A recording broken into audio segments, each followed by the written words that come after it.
definition production center of Troy University's broadcast and digital network and Troy campuses around the world. This is Troy TrojanVision News.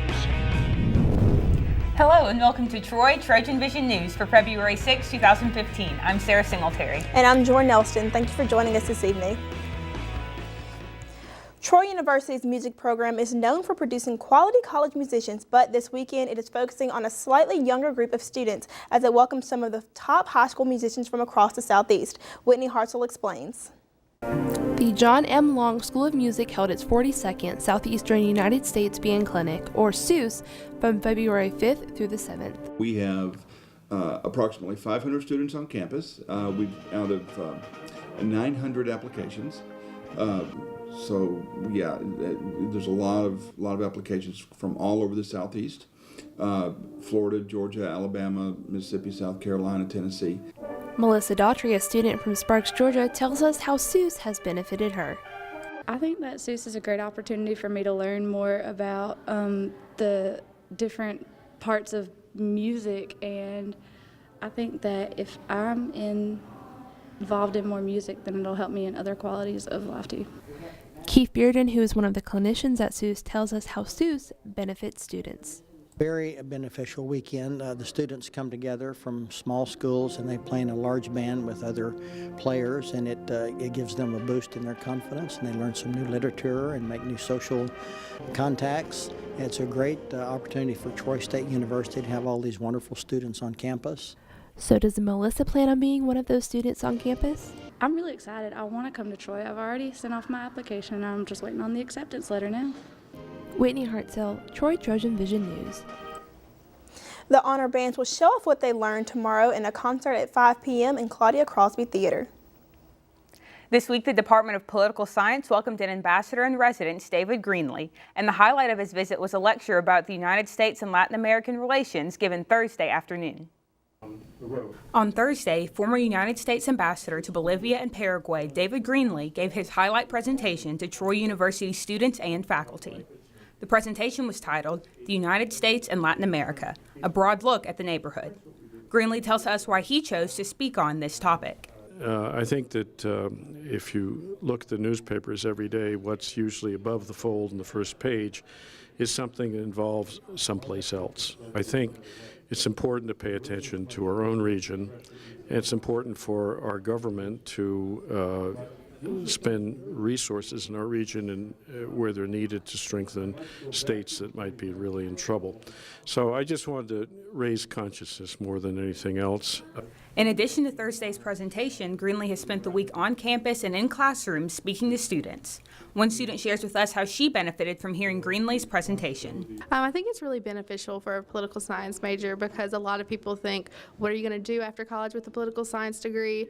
And as you can see, someone like Mr. Greenlee, he was a foreign services officer, he was in the Peace Corps, and he was an ambassador to Bolivia and Paraguay. So there's a lot of things you can do with your degree, and there are a lot of doors that can be open for you. After meeting students and faculty from his week on campus, Greenlee hopes to have sparked some interest in government service. Well, I wanted them to take away an interest in government service, and more specifically, if people are interested in diplomatic service or something related to diplomacy, maybe in the field of non-governmental organizations, that they would be excited. Troy's Ambassador in Residence program began in 2008. Over the past year, Ukraine has become well known to most due to the conflicts taking place in their country. However, there is obviously more to the country than what we see in the news, and one Troy student organization wanted to spread some knowledge about the country and one of its neighbors. Deidre Green explains. Thursday night, ISCO made it possible for students to travel to Ukraine and Georgia without leaving the campus. Tonight we had presentations by Nino and Victoria. They are both from different parts of the world. One's from Georgia, and the other one's from Ukraine. It's like you don't even have to leave the U.S. to learn all these cultures. Students can expect to leave the meeting knowing more about a country and its culture than they may have known before.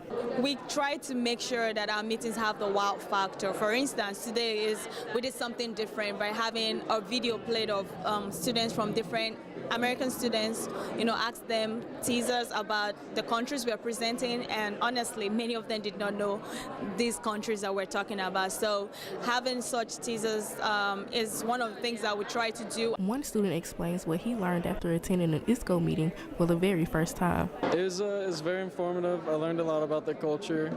I didn't know that Georgia had a hard time holding on to its language and alphabet, and that they find that as part of their cultural pride, and it was just really neat.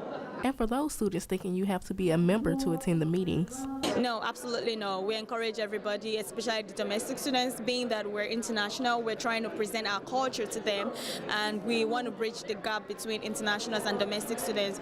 But we encourage everyone to be a member of ISCO because there are a lot of benefits to it, but it's open to everyone. ISCO meetings are held every other Thursday at 7 p.m. in Howell Hall. Deidre Green, Troy, TrojanVision News. In addition to its bi-weekly meetings, ISCO also holds Tea for Troy, where students can learn about countries through tea on weeks it doesn't hold ISCO meetings. And now taking a look at news from around the state. Out of Montgomery, Alabama's health department has designed new marriage license forms to accommodate the same-sex weddings that are expected to begin on Monday. The Alabama Department of Public Health sent the form yesterday to probate judges across the state.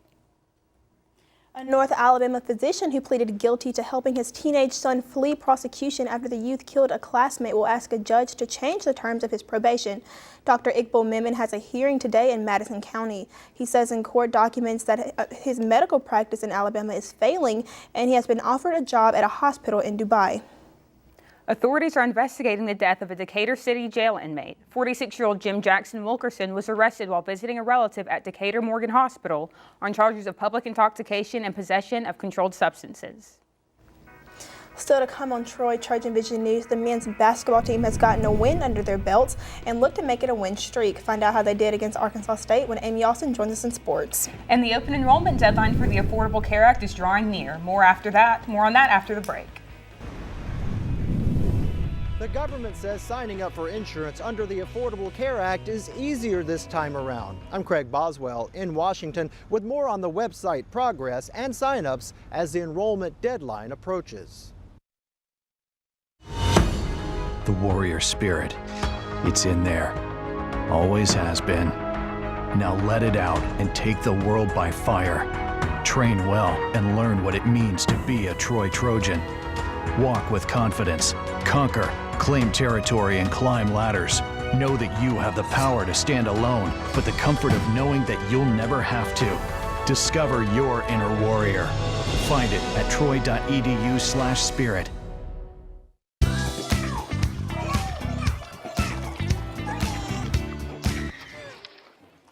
Looks like it's done.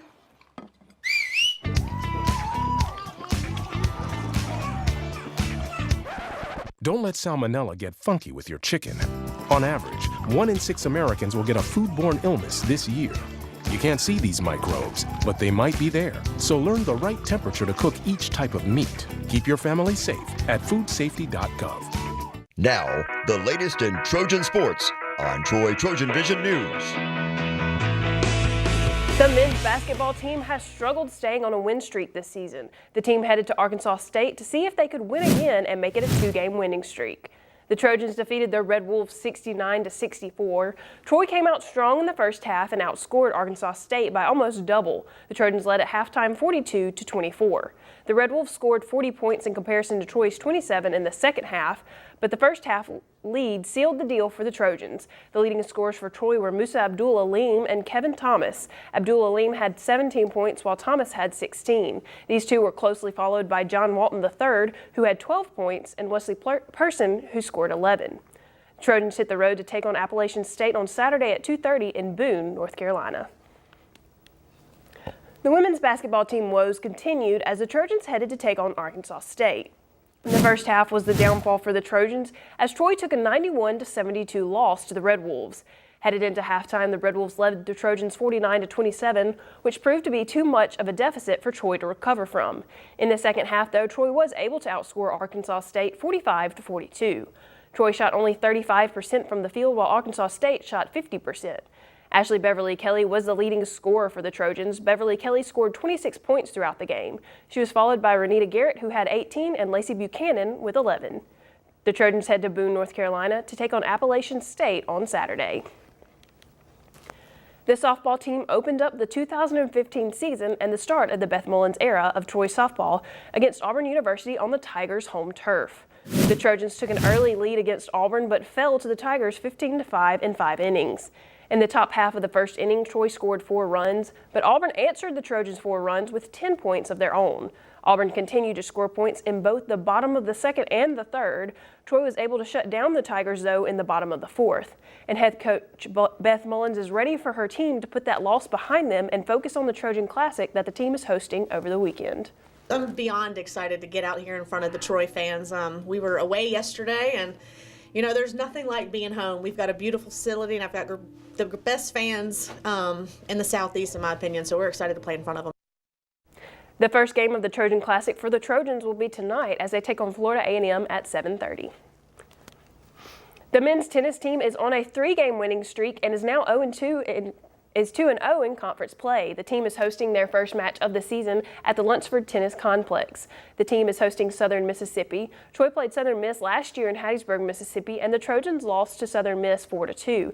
And head coach Scott Kidd said the ranked teams are the toughest opponents, but his players are ready for an upset.